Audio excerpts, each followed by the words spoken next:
Hello and welcome. I'm Saeed from StoryPlanet.net.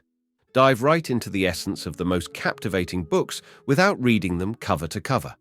Whether you're on the go, at the gym, or just relaxing at home, we offer you a unique and enriching listening experience.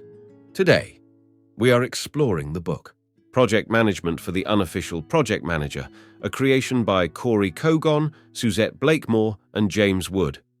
The book, Project Management for the Unofficial Project Manager, 2015, explores the common situation where individuals are assigned project management responsibilities despite lacking formal training in the field. However, there is no need for concern if you find yourself in this position. By acquiring the skills to merge inspiring leadership with efficient project management, you can significantly enhance the likelihood of success in your future projects. Before we delve into these revelations, it's interesting to note that Kory Kogon is a businesswoman and author who currently holds the position of Vice President at FranklinCovey. Additionally, she serves as the Global Practice Leader for Productivity at the company. Kogon has also co-authored books such as Presentation Advantage and The 5 Choices. Suzette Blakemore is also a businesswoman and author who has been with FranklinCovey since 2012. Currently, she holds the position of Regional Productivity Practice Leader. James Wood brings his expertise as a senior leadership consultant and coach to FranklinCovey. He has been with the company for 8 years and possesses over 20 years of valuable leadership experience. With 6 key ideas to unveil, brace yourself for a deep dive into this captivating book. On StoryPlanet.net. To start, the text is promoting the opportunity to learn how to become an effective unofficial project manager.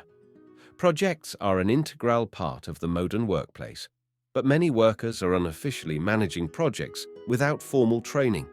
This leads to missed deadlines and budget overruns, with 45% of projects failing to meet their goals. The book, Project Management for the Unofficial Project Manager, offers a 5-step process for successful project management, proving that formal training is not necessary.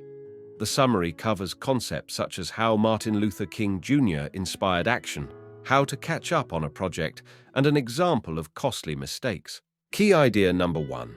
Chapter 1 emphasizes the significance of being an inspiring leader in project management. Project management is not just about technical skills, but also about leadership. Informal authority is key to inspiring and leading a team, as demonstrated by leaders like Nelson Mandela and Martin Luther King Jr. The book outlines 4 fundamental behaviors of effective leaders, demonstrating respect, listening before talking, clarifying expectations, and practicing accountability. These behaviors help leaders inspire their team and ensure their best work. These behaviors should be mastered before diving into the technical aspects of project management. The first technical aspect to tackle is project initiation. Key idea number 2. In Chapter 2, the initiation process is explored. It delves into the beginning stages of a journey or adventure. It highlights the main character's call to action and the steps they take to embark on their quest. This chapter sets the stage for the events to come and introduces the reader to the protagonist's motivations and goals. The text discusses the importance of properly initiating a project by using the example of Eve, a nurse at a Brazilian hospital trying to reduce hospital-acquired infections, HIVs. The first step in initiating a project is identifying stakeholders and conducting interviews to gather their opinions and expectations. This process helps stakeholders gain more knowledge about the project, such as the increasing HAI rate and the financial costs associated with it. Overall, this information is essential for Eve to move forward with the second step of project management, which is planning. Key idea number 3. In Chapter 3, the focus is on creating a plan. This involves outlining specific goals and objectives that need to be accomplished.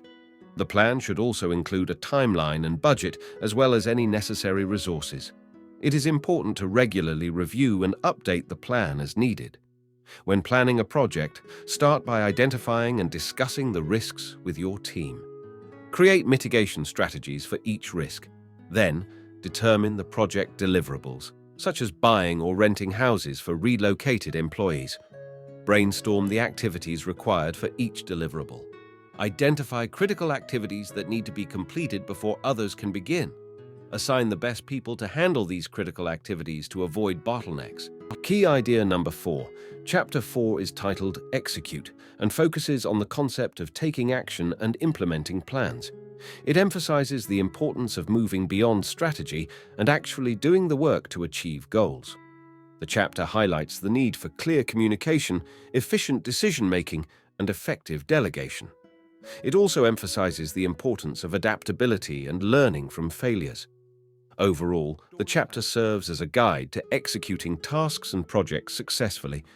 The next phase of project management after initiation and planning is execution.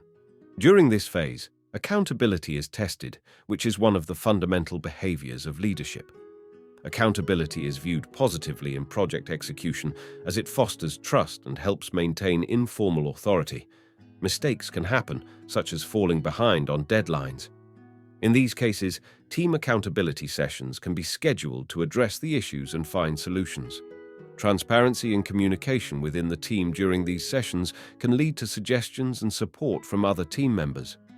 Key idea number 5. Chapter 5 focuses on the importance of monitoring and controlling project activities to ensure their successful completion.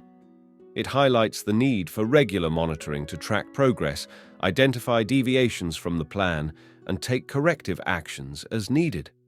The chapter also emphasizes the significance of having effective communication channels, establishing performance indicators, and conducting regular reviews.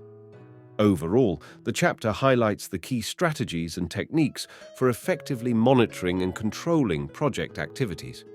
Monitoring and controlling scope creep is an important part of the project management process.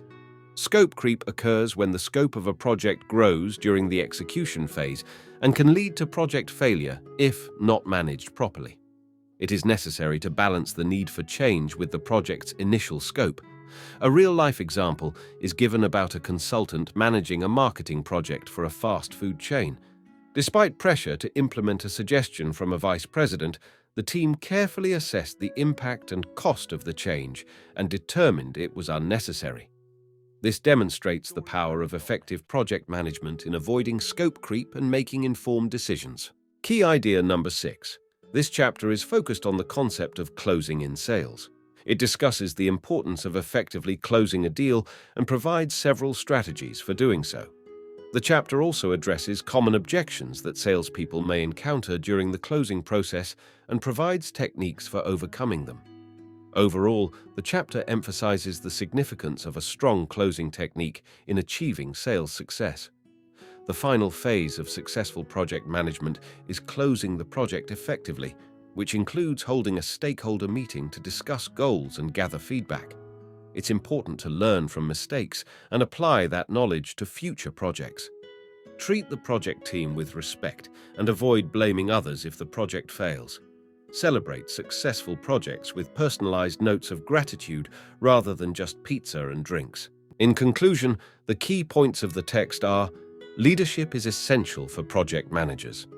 The 4 fundamental behaviors of effective leaders are respect, listening, clarifying expectations, and accountability. Project management involves initiating, planning, executing, monitoring, and closing. It is important to reflect on the project's success with stakeholders and the team. Thank you for listening to this summary. If you enjoyed this exploration, we invite you to discover other fascinating books on storyplanet.net. Don't wait any longer. A multitude of books, stories, and knowledge await you there. See you soon on storyplanet.net.